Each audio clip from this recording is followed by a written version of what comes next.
free-thinking citizens of the world.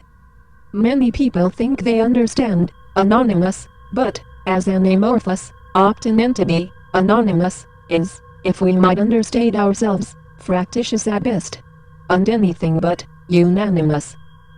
Individuals within anonymous believe many, often contradictory, things, even within that same individual, such as humanity. It may then seem odd to try to characterize or explain anonymous at all. Among this buzzing hive of thoughts, ideas, and dreams, the only common characteristics that one might perceive are only the ideas that hold the most traction among humans at large. Many people will follow certain battle standards in a fight for greater justice. The battle standard that Anonymous follows is the freedom of information. Without information, one cannot fight for any other cause. Children will remain abused if their plight remains unknown. Nations will wage wars against their own people if cloaked in secrecy. Crimes will go unpunished, victims will go uncomforted, and walls will remain undefended. As Thomas Jefferson put it, information is the currency of democracy.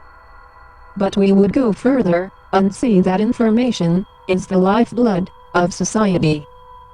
Humanity, as a great mass of people, is constantly transmitting and receiving a treasure trove of information, sights and sounds, tastes and textures, and so on.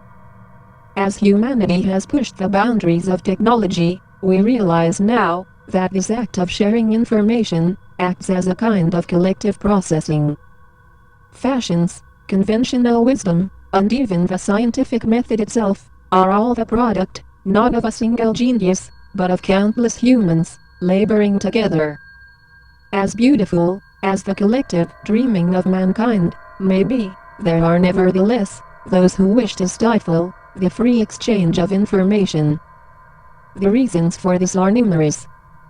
Expression of political dissent is often repressed in autocratic regimes, and those offended by certain types of communication seek to have the offending material removed. Instead, we affirm, in the strongest possible sense, that the solution to bad speech is more speech, not less.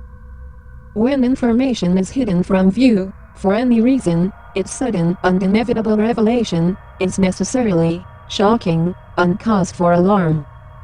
Without a precedent to relate to, and without open dialogue to communally process it, the information becomes harmful due to the censorship itself. We challenge the citizens of democracies everywhere to hold their governments accountable to the people.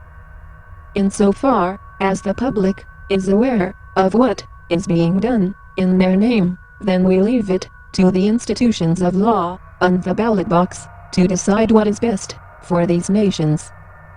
Insofar as the people are kept in ignorance about what is done in their name, though, we object in no uncertain terms to elected officials covering up crimes to avoid scrutiny. We thus work for a radical transparency in governments everywhere to hold them accountable for crimes committed in the state's name. We call also for a public and open debate over the issues of copyrights and patents. For too long, we have watched private companies abuse these legal channels as a form of litigational capital. We cannot, in any way, support any business models which rely on the slavery of information for its own sustenance. If the freedom of information requires that the laws be changed, then we work towards those ends in a peaceful and reasoned manner. We will not stand idly as the law is used to protect the strong and to persecute the weak.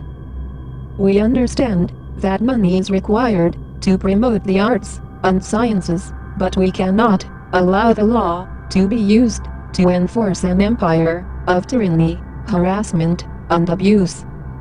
If the people decide to promote the arts and sciences, then we call for governments everywhere to promote them directly, rather than through the creation of enforced monopolies.